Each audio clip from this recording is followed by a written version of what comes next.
a gente tem um trabalho bastante interessante aqui hoje, né? Uma oportunidade muito grande que eu gostaria de compartilhar com vocês. Só falando, acho que vocês já me conhecem, né?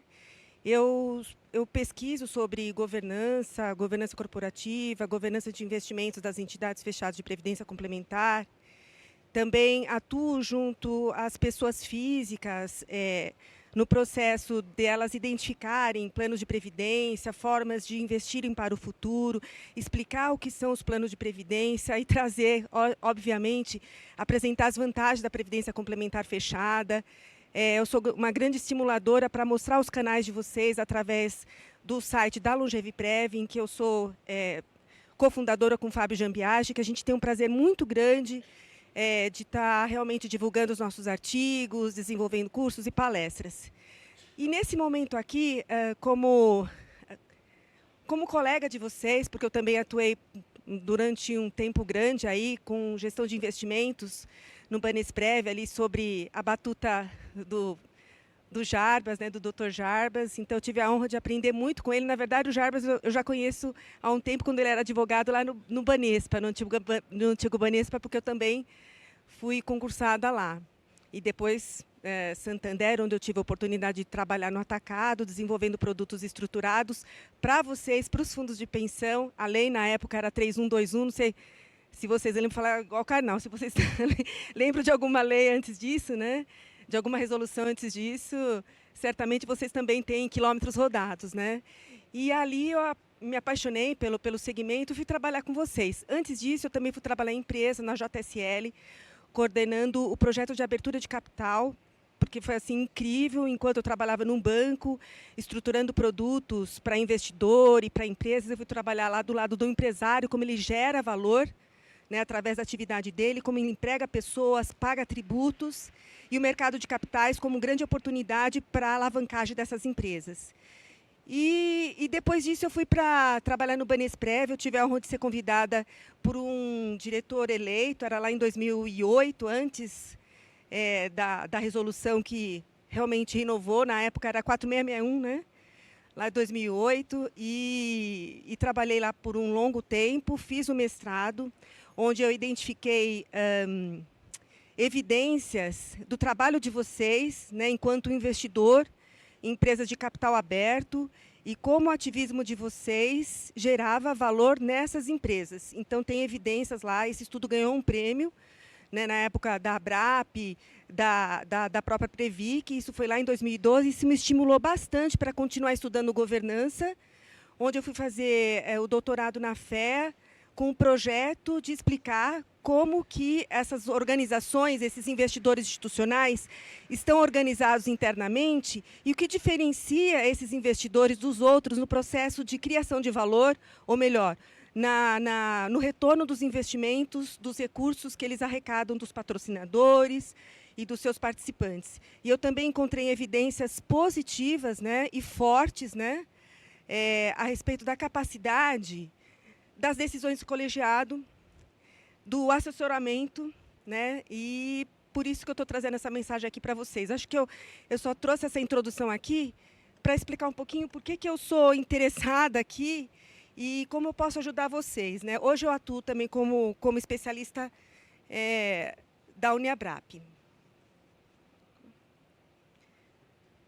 Aí eu vou pedir alguém para me ajudar aqui, que eu não estou conseguindo passar meu slide. Acho que está fixo aqui. Pronto, passou. Passou. Obrigada, gente. Então, qual é o objetivo aqui? Qual é o meu objetivo? Explorar com vocês a importância dos comitês de assessoramento junto aos conselheiros e dirigentes nas entidades fechadas de previdência complementar e destacar sua relevância e o ambiente em constante mudança. A gente escutou bastante aqui, o nosso panelista trouxe brilhantemente essa questão da governança ágil e de tudo aquilo que impacta o processo de decisão de investimentos, e realmente você tem que ter essa, não a agilidade, mas para ter agilidade você precisa ter a capacidade desenvolvida. E no mundo em mudança e cheio de inovações, vocês precisam realmente estar atentos a essas inovações e fazer uso das tecnologias. Mas vamos lá, porque nem sempre você tem tudo isso dentro da entidade. Onde eu aponto? Ah, tá. Vamos lá. Falando um pouquinho do contexto da complexidade, de complexidade das entidades, esses 4 aspectos já são sabidos de todos, né? Então, nós temos aí alta volatilidade do mercado dos ativos, a gente tem uma questão bélica forte aí, e a gente deve ter impacto disso. Então, imagine esse contexto que a gente está vivendo, ou se vocês estão vivendo. A questão da longevidade, isso também já é sabido. Ontem, o Karnal trouxe de uma forma bastante interessante essa questão da longevidade. E a gente sabe muito bem o que isso representa para a entidade, que tem um compromisso muito maior do que aquilo que é estimado, se isso não for muito bem entendido, e tem impacto no equilíbrio dos planos. E também naquele plano que você tem uma contribuição definida, e se isso vai se estender por maior tempo, certamente você tem que ter uma reserva maior. A gente tem a questão das mudanças regulatórias de mercado, né, que a gente sabe, a gente recebeu aí recentemente a resolução, né, da Previc, a 23, onde você teve uma consolidação importante que já facilita bastante, mas a gente não pode esquecer que essas mudanças elas continuam até para se adaptar, né? A resolução, as normas, elas vêm depois daquilo que a própria sociedade já vai demonstrando, já vai apresentando como tendências. Então, é algo que vem atrás, mas essa mudança regulatória ela é certa. E a transformação tecnológica, que também já é uma realidade, processo de digitalização. E o Covid veio realmente trazer uma revolução na forma como nós nos relacionamos. E, por exemplo, nós temos aqui colegas que estão via online, vocês aqui presencial, mas várias atividades que antes a gente nem valorizava tanto através de um EAD, hoje realmente a realidade a gente aprende muito também. E nesse contexto a gente já tem aí comitê de auditoria, comitê de riscos, comitê de investimentos, assessorando, né, os conselhos no processo de tomada de decisão e dando a agilidade necessária. Só que não é somente isso, né? A gente tem aí temas emergentes na pauta dos conselheiros. O primeiro, eu trouxe outros 4 aqui. Aqueles 4 primeiros já são realidade. Eu queria saber de vocês como que isso é realidade na sua entidade. O compromisso com a descarbonização. Nós sabemos que até 2030, o Brasil tem um compromisso, a nação, todas as nações aí no mundo têm esse compromisso de redução dos gases de efeito estufa. E quando você vai estudar a fundo todos os trabalhos que estão sendo desenvolvidos, os investidores institucionais, eles é que realmente vão ser os grandes incentivadores, né, dentro das suas economias, para, de fato, se voltar para esse processo de descarbonização. É importante que se tenha em mente o que significa isso no processo de investimento e na tomada de decisão.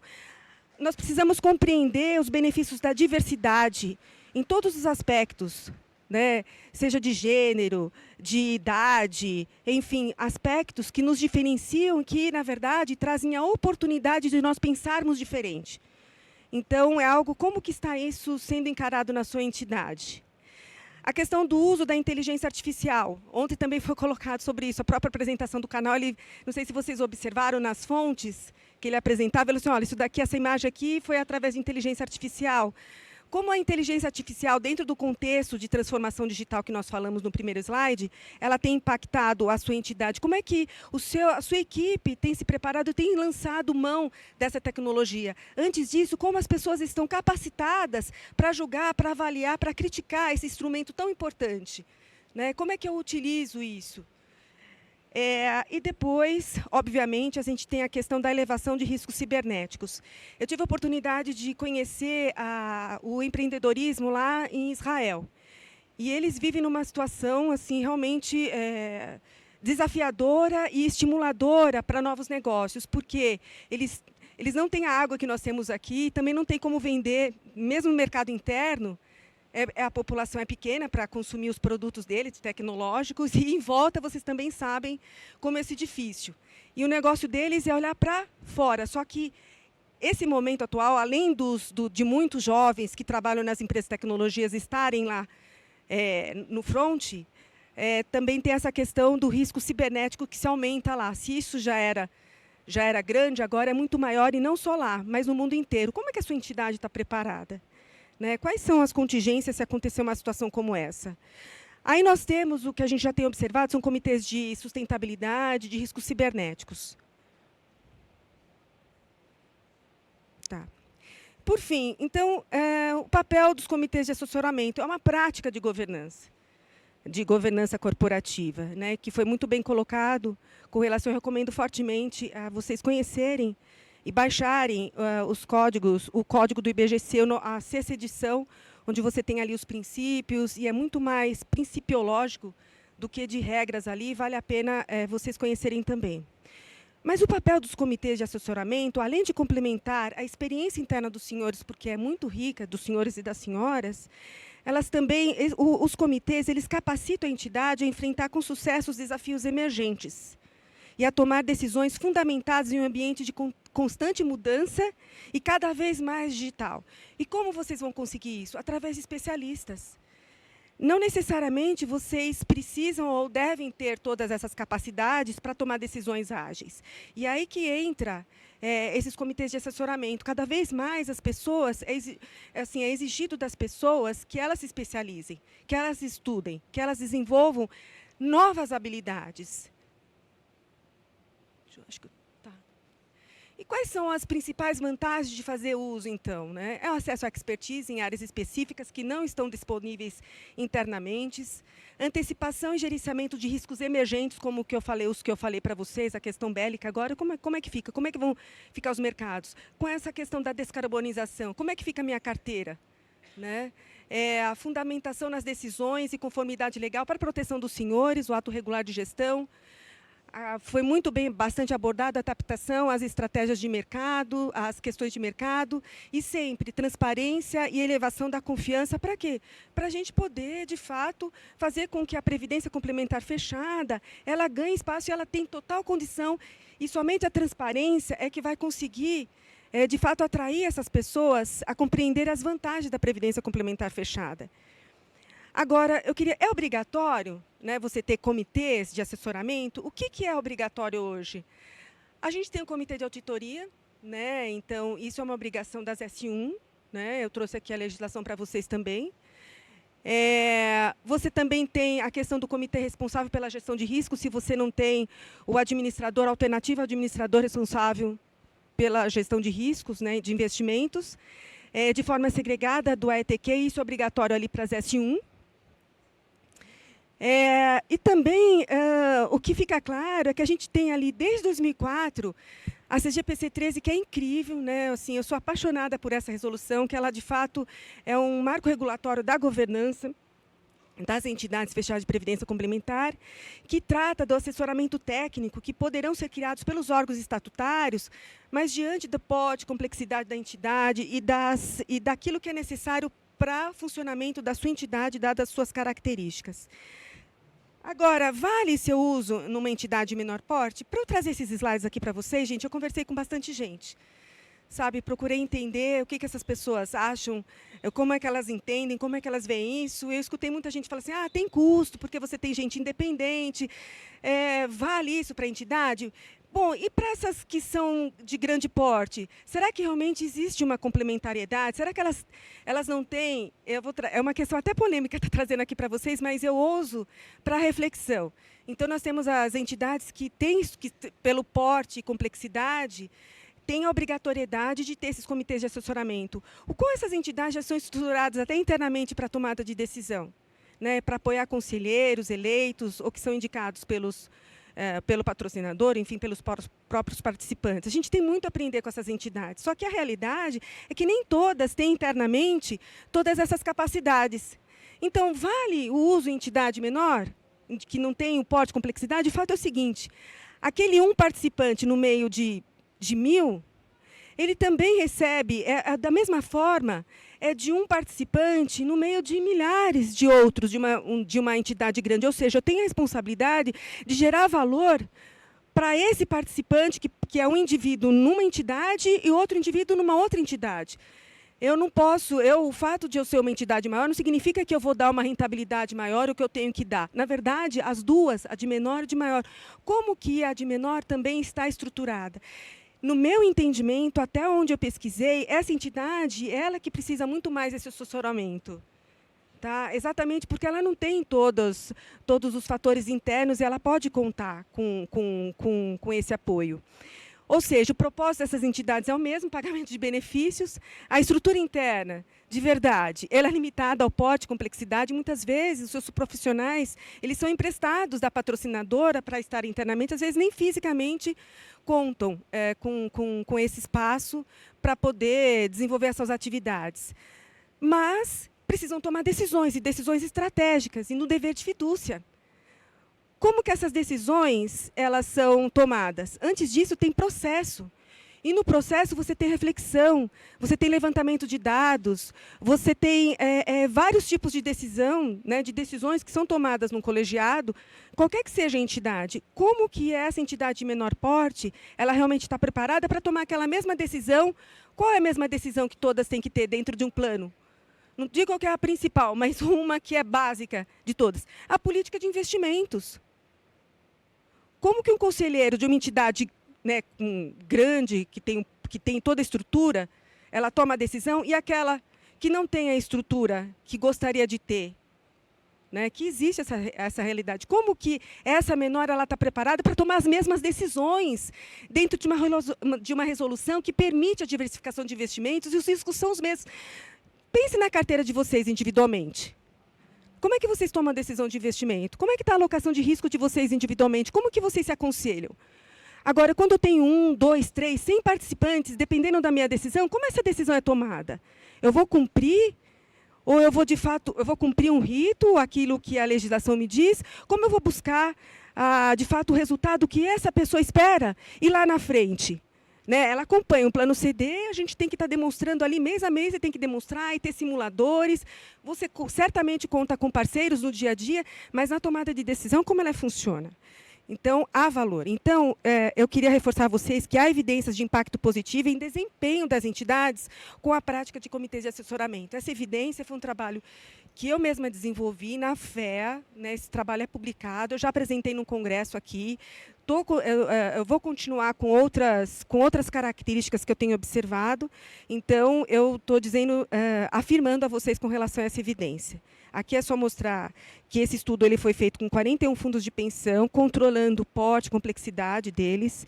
Ele observou um período aí de 10 anos, representando 72% dos ativos sob a gestão. Então, que essa prática de governança do comitê de assessoramento ele superava lacunas e gerava um retorno acima do risco específico de cada entidade. Tá? Então, não peguei um risco... Né, você tem fundos, você tem planos de benefício que tem NPC, IGPM, enfim, e uma taxa de retorno diferenciada. Eu controlei isso e observei esse retorno superior quando ele era assessora, quando ele tinha esse comitê de assessoramento. O que significa isso? O incentivo à prática dos comitês, mesmo que não sejam obrigatórios. Aqui, olha, a presença dos comitês demonstra transparência e compromisso de vocês no cumprimento e no dever de fidúcia, aumenta a confiança dos participantes quando vocês divulgam. Quando eu faço o processo, participo da oportunidade ali de avaliar a governança de investimentos, eu observo muito como se dá esse relacionamento com o participante, essa transparência, como é que as decisões são tomadas, e eu presto muita atenção com relação a esse assessoramento. E eu trouxe um negócio muito bacana para vocês. Não está errado aqui, não, tá? Diz assim que quando você vai palestrar, falar alguma coisa, não fala mais que 3. E tem um aqui na frente, são 13 diretrizes, esses slides vão ficar com vocês, espero que possa ser divulgado, vai ficar no site de vocês, que eu uso muito a biblioteca da Abrap ali, tem muita coisa bacana no mundo digital lá também, além da biblioteca, que é belíssima, é uma delícia entrar ali, eu gosto muito também. Então, são 13 diretrizes que ajudam, na prática, a criação dos comitês de assessoramento em entidades ou seu fortalecimento. Quero dizer a vocês que, de novo, eu contei com pessoas incríveis para me ajudar nesse trabalho e que deram as opiniões também, tá? Dentro da própria BRAP, no meio de vocês, o IBGC, que eu também participo de um comitê ali. E a primeira... Opa, agora está... Espera um pouco. Vocês já estavam lendo, né? E aqui eu vou rapidamente. Então, assim, olha, identificação das necessidades para desenvolver esse comitê, definição de objetivos claros, A estrutura e mandato que vai se dar, né, que vai se dar conta, vai ser estruturado esse comitê, a seleção de membros qualificados, esse processo de onboard, trazer ele dentro do seu fundo de pensão para compreender a cultura da empresa, né, para incluí-los no propósito, tal. Então, integração na cultura organizacional, para que as pessoas também valorizem esse profissional, essa pessoa que está com vocês, comunicação e transparência, treinamento e desenvolvimento dessas pessoas, também tem que ter avaliação de desempenho desses comitês, avaliação contínua das necessidades da entidade, que podem se alterar ao longo do tempo, e devem, né? Como funciona o relatório e prestação de contas, a promoção da diversidade e a busca de orientação externas, né, caso tenha necessidade ainda de se buscar consultoria. Bom, agora, aí eu pergunto a vocês, qual o papel dos comitês de assessoramento na sua entidade, como eles cumprem, ou podem, ou devem cumprir na sua entidade? Então, fica essa pergunta para a reflexão de vocês. Olha, aqui, o próximo... aqui está o meu e-mail, quem quiser fazer um contato. Pessoal, muito obrigada. Eu vou ter que sair correndo daqui, que eu já tenho um compromisso 11 horas. Amanhã cedinho eu devo estar aqui de volta. Mas quem quiser falar comigo, tem aqui meu e-mail. E muito obrigada mais uma vez. Muito feliz de ver muitos de vocês aqui também. Tchau, tchau.